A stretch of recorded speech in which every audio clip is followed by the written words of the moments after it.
Hi hello everyone, welcome to this video. आज की इस वीडियो हम देखेंगे how to manage your NEET exam with your BSc. Partial drop तुम्हारा DU से हो गया या बीएचयू से, सीयूटी एस्पिरेंट हो तो यही कॉलेज टारगेट कर रहे होगे तुम।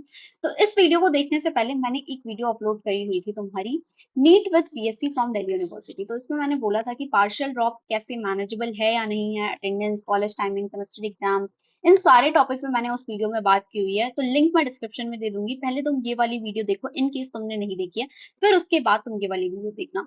तो इस वीडियो को देखने के बाद अगर तुमने डिसाइड कर लिया है कि तुम्हें पार्शियल ड्रॉप लेना है दिल्ली यूनिवर्सिटी से, तो आज हम उसी पे बात करेंगे कि अब मैनेज कैसे करें, क्योंकि इट इज हेक्टिक। मैंने पहले ही बता दिया कि दिल्ली यूनिवर्सिटी का कोर्स वर्क हेक्टिक होता है, तुम्हें काफी सारे काम करने पड़ेंगे। तो उस हेक्टिक वर्क में भी तुम अपने स्टार्टिंग के फर्स्ट 2 इयर्स कैसे प्रिपेयर कर सकते हो नीट एग्जाम के लिए, अपना टाइम कैसे निकालोगे।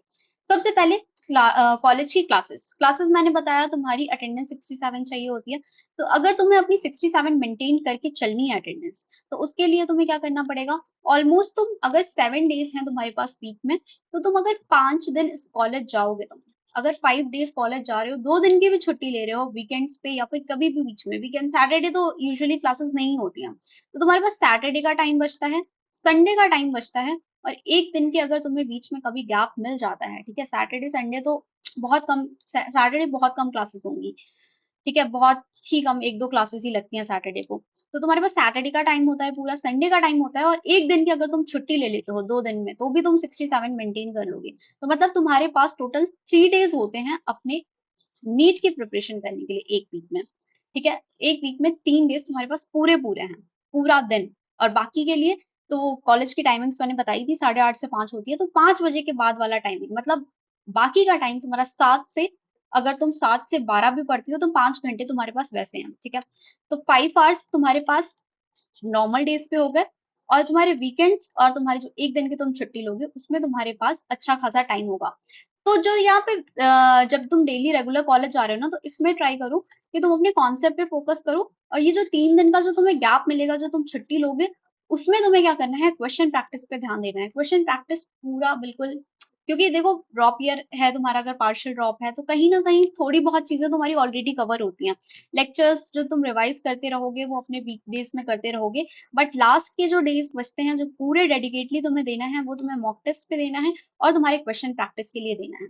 तो वो इंपॉर्टेंट है, ठीक है। अब लेक्चर जो ब्रेक मिलेगा बीच बीच में, देखो तुम्हारी 8:30 से 5 बजे तक क्लास लगती है, नो डाउट, बट यहाँ यहाँ पे क्या होता है ना, कि यहाँ पे तुम्हारे कहीं कहीं 1 आवर का पूरा गैप होगा। ऐसा होगा कि 2 लेक्चर तुम्हारे 12 बजे तक होंगे, और फिर 3 लेक्चर जो होंगे वो 2 से 5 होंगे। तो यहाँ पे तुम्हें 2 घंटे पता है वेस्ट होते हैं, 2 आवर्स कॉलेज में ही बैठना पड़ेगा, कहीं नहीं जा सकते तुम, क्योंकि अब तुम घर भी नहीं जा सकते 2 घंटे के लिए कि तुम वापस आ जाओ पीजी से, इतना ट्रैवलिंग में तो लगाओगे नहीं। तो वो 2 आवर जो बीच बीच में तुम्हें गैप मिलेगा, जो लेक्चर्स के बीच का गैप होता है, कभी क्लास कैंसिल हो गई तो उसमें भी बैठ के तुम्हें पढ़ाई करनी है, तो वहां से भी तुम्हें 1 से 2 घंटे आराम से कॉलेज में मिल जाएंगे। इसमें ट्राई करना कि तुम अपने क्वेश्चन प्रैक्टिस अपनी बुक लेके जाओ और क्वेश्चन प्रैक्टिस करो। अब क्वेश्चन प्रैक्टिस के लिए मैं तुम लोगों को कुछ सजेस्ट करना चाहती हूँ, तुम ओसवाल की बुक ले सकते हो, क्वेश्चन प्रैक्टिस 25, अगर नीट एस्पिरेंट हो तो नीट 25 के लिए प्रिपेयर कर रहे हो। फिजिक्स, केमिस्ट्री, बायोलॉजी तीनों में इनकी पास्ट ईयर आती है, 37 ईयर पास्ट ईयर बहुत ही इंपॉर्टेंट है। टॉपिक वाइज मिल जाएगा तुम्हें, यहाँ पे टॉपिक दिया होगा सबसे पहले, उसके बाद उसी में से स्कैटर्ड फॉर्म में नहीं है, एक जगह पे तुम्हें सारे टॉपिक वाइज प्रीवियस ईयर जो भी नीट में आए हुए हैं वो दिख जाएंगे। इसके डिटेल सोल्यूशन भी है, माइंड मैप्स भी दिया हुआ है, प्लस सैम्पल पेपर भी है, और सॉल्व पेपर है नीट 24 का, 23 का, ओएमआर के साथ प्रैक्टिस कर सकते हो। बेस्ट बाय लिंक मैं इसके डिस्क्रिप्शन में दे दूंगी, तो वहां से जाके डिस्क्रिप्शन से तुम इस बुक को परचेस कर सकते हो। और अपने लेक्चर के जो ड्यूरेशन टाइम है, जो तुम्हारा गैप है बीच में, लेक्चर के बीच में जो 1-2 घंटे का गैप मिलता है, उसमें तुम ये पास्ट ईयर सॉल्व करो, या फिर कोई भी अपनी मॉक टेस्ट वगैरह सॉल्व करो, ठीक है। जो गैप आपको मिल रहा है उसको भी वेस्ट नहीं करना है, क्योंकि टाइम ऑलरेडी तुम्हारे पास कम है। अगर तुम कॉलेज की चीजों में लग जाओगे तो अल्टीमेटली तुम्हें नीट का सपना तो छोड़ना पड़ेगा, टू बी वेरी ऑनेस्ट। तो अगर ढंग से प्रिपरेशन करना चाहते हो तो कॉलेज वाले टाइम में भी तुम्हें अपना काम करना होगा। अब जो कॉलेज में प्रैक्टिकल्स होंगे ना, ट्राई करना कि तुम कॉलेज का प्रैक्टिकल का जो वर्क है, फाइल वर्क, वो तुम कॉलेज के टाइम पे ही कंप्लीट कर लो, मतलब कॉलेज का टाइम वेस्ट ना हो। पीछे बैठ के अपनी फाइलें लिख लो। अगर लेक्चर तुम्हें ज्यादा लाइक टीचर्स उतने स्ट्रिक्ट नहीं है, तुम फर्स्ट सेकंड ईयर में प्रिपेयर ही कर रहे हो, तो ट्राई करो कि अपना पीछे बैठ के फाइल वर्क कंप्लीट करते रहो। मतलब कॉलेज में अपना मैक्सिमम टाइम कॉलेज का कवर करके ही तुम घर जा रहे हो, जिससे तुम 5 बजे के बाद एटलीस्ट फ्री हो, कॉलेज की चीजों में तुम ना पढ़ रहे हो। तो जो भी कॉलेज के लेक्चर ब्रेक है, कॉलेज में कोई बोरिंग लेक्चर चल रहा है, कोई प्रैक्टिकल अगर टीचर नहीं पढ़ा रहा है, क्लास कैंसिल हो रही है, फाइल वर्क असाइनमेंट तुम्हें कॉलेज में ही कंप्लीट करना है। अटेंडेंस के लिए मैंने बता दिया, ये ऐसे ऐसे तुम करोगे।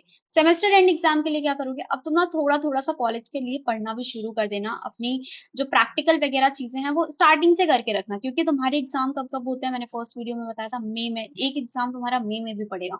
तो मई वाला एग्जाम बहुत हेक्टिक ना हो, इसके लिए ही तुम पहले से पढ़ना शुरू कर दोगे। थोड़ी थोड़ी चीजें तुम्हें पहले से करके रखनी होंगी अपने लिए, शॉर्ट नोट्स बना के रखना एग्जाम एंड सेमेस्टर। ऐसा ना हो कि बिल्कुल आखिरी में पढ़ना शुरू करो, जब नीट आ गया तभी तुम्हें कॉलेज भी पढ़ना है, कॉलेज का भी पढ़ना है, नीट का भी पढ़ना है। बिल्कुल एकदम ऐसा हो जाएगा, बहुत दिमाग खराब हो जाएगा इन सब चीजों में। तो इट्स बेटर कि इसके लिए थोड़ा थोड़ा सा शॉर्ट नोट्स स्टार्टिंग से अपने किसी टॉपर फ्रेंड बना लेना, एक जो तुम्हें थोड़ा बहुत प्रोवाइड करते चीजें चीजें बता पाए तुम्हें कॉलेज में चल क्या रहा है अच्छे से। क्योंकि पता है, एक फ्रेंड होता है जो कि प्रोफेसर से ज्यादा अच्छा समझा देता है तुम्हें। तो वैसे फ्रेंड्स ट्राई करना कि तुम्हें बनाने हैं, थोड़े पढ़ाकू टाइप्स जो नीट के तुम्हारे साथ प्रिपरेशन कर रहे हो। ट्राई करो कि उनको दोस्त बना लो, जिससे तुम थोड़ा डिस्कशन वगैरह कर पाओ। फाइल वर्क असाइनमेंट मैंने बता दिया, इस ब्रेक में बनाना है। वरना तुम्हारा कोई छोटा भाई बहन है, अगर तुम घर में, तुम पीजी में नहीं रह रहे हो, तुम दिल्ली यूनिवर्सिटी में अपने पेरेंट्स के साथ रह रहे हो, तो अपने छोटे भाई बहन दीदी भैया को पकड़ा देना असाइनमेंट लिखने के लिए, फाइल वर्क करने के लिए। मम्मी पापा को पकड़ा देना अगर वो करते होंगे तो, भाई द वे हमारे पेरेंट्स नहीं करते, अगर तुम्हारे पेरेंट्स कर देते हैं तो अपने पेरेंट्स को दे देना थोड़ा सा, या फिर अपने दोस्तों वगैरह में थोड़ा सा मैनेज कर लेना इस चीजों को, कि फाइल वगैरह क्योंकि करनी पड़ती है, फाइल तो कंप्लीट करनी पड़ेगी, काफी सारी फाइल होती है। तो ये चीजें थोड़ा देख लेना, जुगाड़ बैठा लेना, वरना इस कॉलेज के ड्यूरेशन में कंप्लीट करने की कोशिश करना। क्वेश्चन प्रैक्टिस के लिए ऑलरेडी बता दिया मैंने, उस वाल बुक्स तुम प्रैक्टिस कर सकते हो। बाकी मॉक टेस्ट जितना ज्यादा से ज्यादा कर रहा हूँ, या फिर तुम्हारे पास कोई डीपीपी वगैरह बुक वगैरह हो, तो वो सारी चीजें ट्राई करो कि लेक्चर्स ना तुम पहले से ही कंप्लीट रखो। अपने लेक्चर तुमने पहले भी लिए होंगे, उसके नोट्स लेकर आना। नोट्स लेक्चर वाली चीजें थोड़ी बहुत तुम्हारी कंप्लीट होनी चाहिए, फिर उसके बाद ही थोड़ा सा मैनेजेबल, तब जाके कहीं तुम्हारा मैनेजेबल हो जाएगा। अगर तुम ऐसे इंसान हो जो सोच रहे हो अभी तुम्हारे 200 है और 300 है, साथ में तुम पार्शियल ड्रॉप ले लो फिर मैनेज करो, तो यार it is quite difficult, it is difficult, actually difficult. जिनके स्कोर 500 के प्लस है ना, वही पार्शियल ड्रॉप के लिए थोड़ा बहुत वो तुम फिर भी मैनेज कर पाओगे। फिर भी मुश्किल होता है, मैं पहले ही तुम्हें इस चीज के लिए पूरी वार्निंग दे रही हूँ। Yes it will be hectic, तुम्हें प्रॉब्लम आएगी। मैं सब कुछ बहुत ही सीधे बोल रही हूँ तुम्हें, इसीलिए कि चीजें पता हो तुम्हें, बाद में ना हो कि अरे यार मैंने ले लिया ग्रेजुएशन, इतना फैसिनेटिंग था, दिल्ली यूनिवर्सिटी इतनी हाइप हो रही थी, फिर बाद में तुम्हें ये चीजें पता लगी। इसीलिए मैं तुम्हें पहले ही ये सारी चीजें बता देना चाहती हूँ। ठीक है, तो ये हेक्टिक होगा, बाद में तुम्हें एक पॉइंट पे लगेगा कि यार कुछ नहीं हो रहा है, नीट भी नहीं हो रहा है, ये भी नहीं हो रहा है। बहुत टाइम ऐसा आएगा कि तुम डिमोटिवेट फील करोगे, बट तुम्हें अपना मोटिवेशन हाई रखना है। अगर नीट के लिए सीरियसली प्रिपेयर करना है, तो पहले से ही चीजें तुम्हारी कॉन्सेप्ट थोड़ा बहुत क्लियर होना चाहिए, वरना तुम फुल ड्रॉप के लिए जाओ। मैं पहले वाली वीडियो में भी ये चीज बोल चुकी हूँ। बाकी इस तरीके से कुछ तुम मैनेज कर सकते हो, छोटी छोटी चीजें हैं जो तुम्हें ध्यान देनी है। बाकी तो तुमने अगर 500 स्कोर किया है तो it is a really nice score. तुम इजिली थोड़ी बहुत मेहनत, अपने एफर्ट्स, जो क्वेश्चन प्रैक्टिस वाली एफर्ट है, वहीं कहीं ना कहीं तुम लैग कर रहे हो, कहीं ना कहीं कॉन्सेप्ट में तुम्हारी कुछ दिक्कत होगी, थोड़ी बहुत चीजें जो सिली मिस्टेक्स हो जाती हैं, उन सब पे इम्प्रूव करोगे तो फर्स्ट ईयर के साथ में तुम नीट क्रैक कर सकते हो। ठीक है, तो इस तरीके से मैनेज करो। बाकी नहीं होता है तो फर्स्ट सेकेंड ही ईयर देना, मैंने ऑलरेडी बोला है, थर्ड ईयर में अपने बीएससी पे फोकस कर लेना, उसके अलावा भी ऑप्शंस देख लेना, वरना अल्टीमेटली ना तुम ये कर पाओगे ना तुम इसमें ही कुछ अच्छा कर पाओगे।